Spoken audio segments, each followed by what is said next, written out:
एक देश जिसकी 70% जनसंख्या गरीबी और अफीम की लत से जूझ रही हो, जिसके पास अपनी कोई नेशनल आइडेंटिटी ना हो और जहां पर नेचुरल रिसोर्सेज बिल्कुल जीरो हो, ऐसा देश अगर सिर्फ कुछ ही सालों के अंदर दुनिया का चौथा सबसे अमीर देश बन जाए तो आप इसे चमत्कार ही कहेंगे।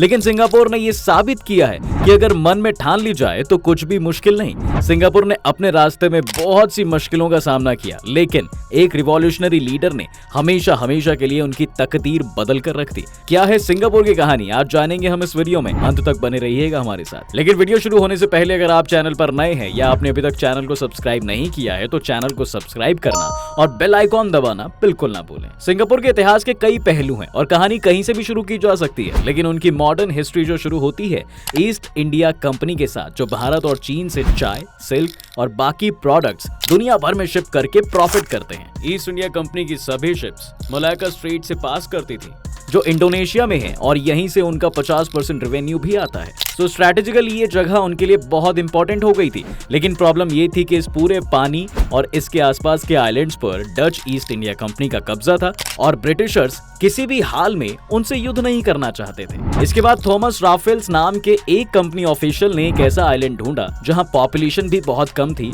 और वहां कोई खास नेचुरल रिसोर्सेज नहीं थे, जिस वजह से कोई भी उस टेरिटरी को इंपॉर्टेंट नहीं मानता था। ये था सिंगापुर। सिंगापुर को अंग्रेजों ने अपना पोर्ट बना लिया, लेकिन अभी भी यहाँ से शिप्स पास नहीं करती थी और शिप्स को यहाँ लाने के लिए उन्होंने इस पोर्ट को एक फ्री पोर्ट डिक्लेयर कर दिया, यानी कि इस पोर्ट पर शिपिंग रिलेटेड एक्टिविटीज पर कोई टैक्स नहीं लगेगा, जिस वजह से मलेशिया, इंडिया और चाइना की शिप्स अब इस पोर्ट पर आना शुरू हो गई। साथ ही ब्रिटिशर्स ने इस पोर्ट पर अपनी सेना को भी उतारना शुरू कर दिया और इन सभी एक्टिविटीज से सिंगापुर की जनता को रोजगार मिलने लगा। 20वीं सदी की शुरुआत में सिंगापुर इस रीजन के सबसे अमीर और एडवांस पोर्ट्स में से एक था। सब कुछ अच्छा चल रहा था, लेकिन फिर दो विश्व युद्ध थोड़े ही समय के अंतराल में आ गए।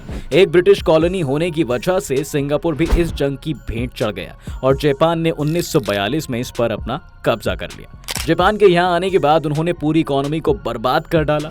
लोग गरीब होते चले गए और सड़कों पर अराजकता फैल गई।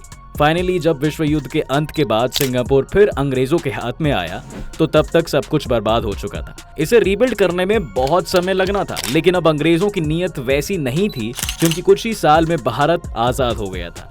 फिर श्रीलंका और इस इलाके से उनकी पकड़ छूटती जा रही थी। 1955 में सिंगापुर में भी एक नेता खड़ा हुआ, ली कुआन यू, जो लंदन से पढ़कर आया था और सिंगापुर के लोगों में आजादी की आग जगा रहा था। ली का प्लान था कि सिंगापुर को आजाद करवाकर वो मलेशिया का हिस्सा बन जाएंगे, क्योंकि उनकी इकोनॉमी इतनी वीक और रिसोर्सलेस थी कि वो सरवाइव नहीं कर पाते। सिंगापुर को फाइनली 1963 में आजादी मिली भी और उनका मलेशिया के साथ विलय भी हो गया। इस नए मलेशिया में जो पार्टी इलेक्शन जीतकर आई थी वो मलय एथनिसिटी के लोगों को ज्यादा प्रेफरेंस देना चाहती थी, जिससे सिंगापुर को इग्नोर कर दिया जाता, क्योंकि सिंगापुर में 60% चाइनीज और बाकी 40% दूसरी एथनिसिटीज के लोग रहते थे। इसलिए ली ने फिर से अपनी पार्टी पीपल्स एक्शन पार्टी के तहत फेडरल इलेक्शंस लड़ने की बात कही। इस घोषणा से घबराकर मलेशिया ने सिंगापुर को फेडरेशन से बाहर कर दिया और सिंगापुर फिर से एक आजाद देश बन गया था।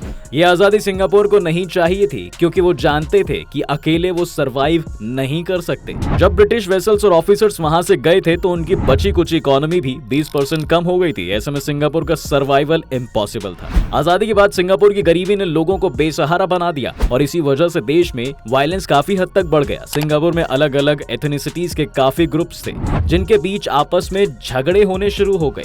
लोग भूख तक से मर रहे थे और सरकार को जल्द ही कुछ करना था। ली को समझ आ गया कि सिंगापुर को बचाने की जिम्मेदारी उनकी है और इसके लिए उन्हें वो करना पड़ा, जो शायद बहुत से लोगों को उस वक्त वो अच्छा न लगा हो। ली एक अथॉरिटियन डिक्टेटर की तरह पेश आने लगे। उन्होंने इंडिविजुअल फ्रीडम पर रेस्ट्रिक्शंस लगा दी, फ्री स्पीच को बैन कर दिया, पॉलिटिकल ओपोनेंट्स को जेल हो गई और दंगे फसाद या फिर ड्रग यूज के लिए बहुत ही कड़े कानून बना दिए। ये लॉस इतने सख्त थे कि च्युइंगम खाना या पब्लिक में शराब पीकर चलने पर भी आपको जेल हो सकती थी। सरकार के खिलाफ बोलने वाली हर आवाज दबा दी है और साथ ही साथ धर्म के नाम पर होने वाली हिंसा को भी पूरी तरह रोक दिया गया था। ली जानते थे कि लोगों को फ्रीडम नहीं भी मिलेगी तो उन्हें उतना बुरा नहीं लगेगा अगर वो इकोनॉमिक प्रोमिसेस पर खड़े उतर पाए। ली ने उस वक्त एक और कंट्रोवर्शियल फैसला सुनाया और ये ऐलान कर दिया कि सरकार बहुत ही सस्ते दामों पर किसी की भी जमीन खरीद सकती है। लेकिन ली के पास एक प्लान था, वो इसी जमीन पर सस्ते और पक्के घर बनाने लगे और इसके बाद उन्होंने लोगों को ही ये घर बेच दिए। ये घर बहुत सस्ती दरों पर बेचे गए थे और साथ ही ये लॉ भी वहां आ गया कि हर सिटीजन के इनकम का 25% हिस्सा सरकार रख लेगी और उसे एक सोवेरियन नेशनल फंड के अंदर रखेगी। इस फंड का इस्तेमाल मार्केट में निवेश करने के लिए किया जाएगा और फिर इससे जो प्रॉफिट होगा उससे सरकार पब्लिक को ही सुविधाएं देगी। आज इस लॉ की वजह से Switzerland income to savings ratio में नंबर 1 पर है।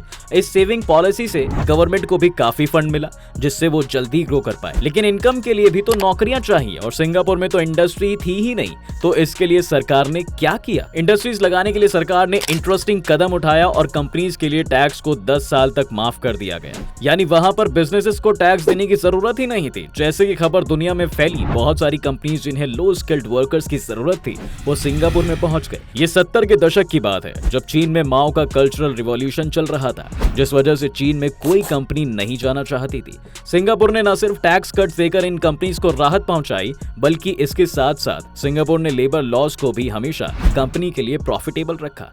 जैसे कि अगर सिंगापुर में किसी फैक्ट्री में वर्कर्स धरने पर बैठ जाते थे तो कंपनी इन सभी वर्कर्स को एक झटके में फायर करके नए एम्प्लॉइज हायर कर सकती है। इसके अलावा उन्होंने कंपनीज के अंदर यूनियंस का बनाना भी बैन कर दिया था, जिस वजह से वर्कर्स अपने राइट्स के लिए लड़ नहीं पाए। ली के लिए ये फैसला एक कॉम्प्रोमाइज था। वो नहीं चाहते थे कि उनके वर्कर्स को इस तरह काम करना पड़े, लेकिन उनके देश के पास दूसरा कोई ऑप्शन नहीं था। लेकिन ली ने इस रियलिटी को चेंज करने के लिए एजुकेशन में बहुत पैसा खर्च किया और स्कूल के साथ साथ टॉप क्लास टेक्निकल कॉलेजेस बनाए और फॉरेन कंपनीज को इन्वाइट किया कि वो वहां आकर उनके स्टूडेंट्स को ट्रेनिंग दे।